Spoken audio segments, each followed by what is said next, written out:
PCOD का अर्थ है polycystic ovarian disease. ये आजकल बहुत ही कॉमन बीमारी है। महिलाएं किसी भी उम्र की हों, किसी भी एज ग्रुप की हैं, बहुत सी महिलाएं ये कंप्लेंट करती हैं कि उन्हें पॉलीसिस्टिक ओवेरियन डिजीज़ हो गया है।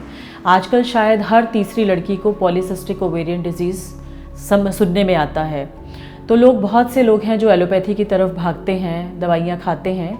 लेकिन आज हम समझेंगे कि पॉलीसिस्टिक ओवेरियन डिजीज़ है क्या और इसके सिम्टम्स क्या होते हैं। ये एक ऐसा रोग है जिसमें हमारे शरीर में हार्मोन्स में चेंज होता है, हार्मोनल इम्बैलेंस हो जाता है। महिलाओं को जो मेंस्ट्रुअल साइकिल के दौरान जो भी हार्मोनल चेंजेस होते हैं, एस्ट्रोजन लेवल्स बढ़ जाते हैं, प्रोजेस्टेरॉन लेवल्स बढ़ जाते हैं, एफएसएच लेवल्स बढ़ जाते हैं, उनमें जब भी अप डाउन होता है तो हमें पीसीओडी डिटेक्ट हो जाता है। सबसे कॉमन सिम्टम है पीसीओडी का वो ये है कि मेंस्ट्रुअल साइकिल डिस्टर्ब हो जाती है। या तो पीरियड्स बहुत कम आते हैं, या बहुत ज़्यादा आते हैं, या फिर बहुत इर्रेगुलर हो जाते हैं। इसके अलावा बहुत से लोगों को इन तीनों में से कोई भी सिम्टम नहीं होता, बट इसके अलावा बहुत सारे और सिम्टम्स होते हैं जिसके कारण ये कह दिया जाता है कि पेशेंट को पीसीओडी है। तो पीसीओडी में सबसे पहली चीज़ है हर्सूटिज्म, जिसमें अनवांटेड जगह पर बाल आने शुरू हो जाते हैं। चिन पर है, फेशियल हेयर्स हैं जो आ जाते हैं, जिससे लगता है कि जिससे डिटेक्ट होता है पीसीओडी है। सेकेंडली है सिबोरिया, जिसमें बहुत ज़्यादा स्किन प्रॉब्लम्स हो जाती हैं। या तो यहाँ पर एक एक्ने हो जाता है फेस पर, या हैंड्स पर एक्ने हो जाता है, या बैक पर एक्ने हो जाता है, जिससे भी ये डिटेक्ट हो जाता है patient has a PCOD. Thirdly आपका इंसुलिन लेवल्स बहुत हाई हो जाते हैं और आपका डाइजेशन बिल्कुल ख़राब हो जाता है। तो डाइजेशन ख़राब होने से अल्टीमेटली वेट बढ़ने लग जाता है और ओबेसिटी का आप शिकार हो जाते हैं, which is again a symptom of PCOD. Then you have mood swings. जब भी आपको ऐसा कोई सिम्टम होता है तो आप चिड़चिड़ापन बहुत जल्दी आ जाता है, आप बहुत जल्दी थकने लगते हो। बहुत सी फीमेल्स में ल्यूकोरिया होने लग जाता है, विच इज़ वाइट डिस्चार्ज, जो एक पीसीओडी में कंट्रीब्यूट करता है। इसके अलावा जितनी भी मेंस्ट्रुअल प्रॉब्लम्स हैं कि पीरियड्स इरेगुलर होना, स्कैंटी होना, या आपकी ओवरी में सिस्ट हो जाना, दैट इज़ ऑल्सो पीसीओडी। अब पीसीओडी को बहुत इजीली हम प्राकृतिक चिकित्सा में ठीक कर देते हैं। यदि आपके पास 2 से ढाई महीने का समय है तो आप प्राकृतिक चिकित्सा को ज़रूर अपनाएं। प्राकृतिक चिकित्सा में बिना किसी दवाई के पॉलीसिस्टिक ओवेरियन सिंड्रोम को ठीक किया जाता है। देखिए, प्राकृतिक का अर्थ यही है कि हमने शरीर के पंच महाभूतास को बैलेंस करना है। कोई भी रोग तभी आएगा जब पंच महाभूतास डिसबैलेंस होंगे, या आपकी बॉडी में टॉक्सिसिटी बहुत हाई हो जाएगी। इसका कारण आपका गलत खान पान भी हो सकता है, आपके कपड़े भी हो सकते हैं। जिन महिलाओं को पीसीओडी की प्रॉब्लम है उनके कपड़ों का भी बहुत बड़ा रोल रहता है।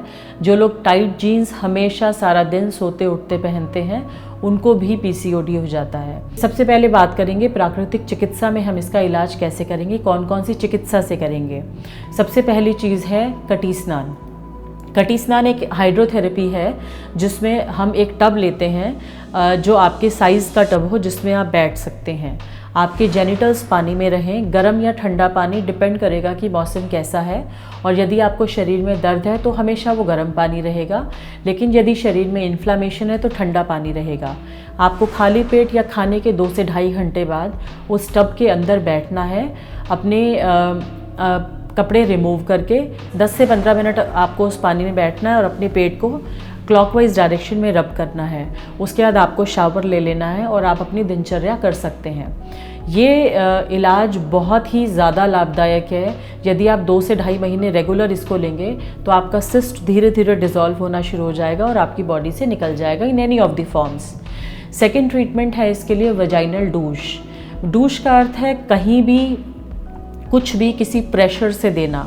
तो वजाइनल डूश का अर्थ है कि आप अपनी वजाइना पर बहुत प्रेशर से पानी डालें। वो पानी जनरली उसके लिए कुछ इंस्ट्रूमेंट्स अवेलेबल होते हैं, वो आप घर में भी कर सकते हैं कि आप किसी बाल्टी में नीम का पानी या हल्दी का पानी या मेथी दाना का पानी या नींबू का पानी, थोड़ा पानी गर्म होना चाहिए, आप उसको एक बाल्टी में लीजिए और जब भी आप नहाने जाएं अपनी वजाइना पर मग से वो पानी डालिए एक खूब प्रेशर से। आप यदि इसको रेगुलर करते हैं तो आपको इस बीमारी में बहुत जल्दी आराम मिलेगा। एक और तीसरी चीज़ है जिसे हम कहते हैं मेन स्नान, मेहन स्नान। यह भी जनेंद्रियों के लिए ही होता है। इसमें आपको जो टब मैंने आपसे कहा था, उसी टब के अंदर एक चौकी रखें। उस चौकी का आकार थोड़ा सा बदला होना चाहिए। उस चौकी पर आपको बैठना है और उस चौकी के लेवल जितना पानी आपको उस टब में भरना है। पानी हमेशा थोड़ा सा गर्म होना चाहिए और आपको जब आप उस पानी में बैठ जाएंगे, आपको अपने कपड़े उतार कर उस पानी में बैठना है। मग में से पानी लेकर आपको अपने जनेंद्रियों पर डालना है और उन्हें टॉवल से रब करते रहना है 10 से 15 मिनट, और उसके बाद आप बाथ ले लें। ये 3 इलाज प्राकृतिक चिकित्सा में पीसीओडी के लिए बहुत ही उत्तम है। चौथा इलाज है मिट्टी की पट्टी। मिट्टी की पट्टी यदि आप लोअर एब्डोमेन पर रखते हैं तो आपका यूटरस, आपके वजाइना, आपका ब्लैडर, हर चीज़ से शरीर से गर्मी निकलती है और आपके हर ऑर्गन की वर्क एफिशिएंसी बढ़ती है। तो जैसे जैसे आपके ऑर्गन्स की वर्क एफिशिएंसी बढ़ेगी, बल्कीनेस रिड्यूस होगी, आपको पीसीओडी से राहत मिलेगी। इसके अलावा जो ट्रीटमेंट है वो है गर्म ठंडा सेक। बहुत ही आसान है। 2 बर्तन लीजिए, एक में गर्म तौलिया, एक में ठंडा तौलिया। 3 मिनट के लिए गर्म तौलिया पेट पर रखें, उसके तुरंत बाद 1 मिनट के लिए ठंडा तौलिया रखें, फिर 3 मिनट के लिए गर्म रखें, 1 मिनट के लिए ठंडा रखें, फिर 3 मिनट के लिए गर्म रखें, 1 मिनट के लिए ठंडा रखें। तो 3-1 3-1 3-1 का रेशो 3 बार करना है और नाभि से पूरा पेट ये कवर हो जाए और इसके बाद बस आप अपने कपड़े पहन लीजिए। ये इलाज भी पीसीओडी के लिए बहुत ही लाभदायक है। दोस्तों, उम्मीद है कि एक्सपर्ट द्वारा दी गई जानकारी आपको पसंद आई होगी। तो अब आइए डालते हैं एक नज़र आज की थेरेपीज पर। पीसीओडी के लिए थेरेपी।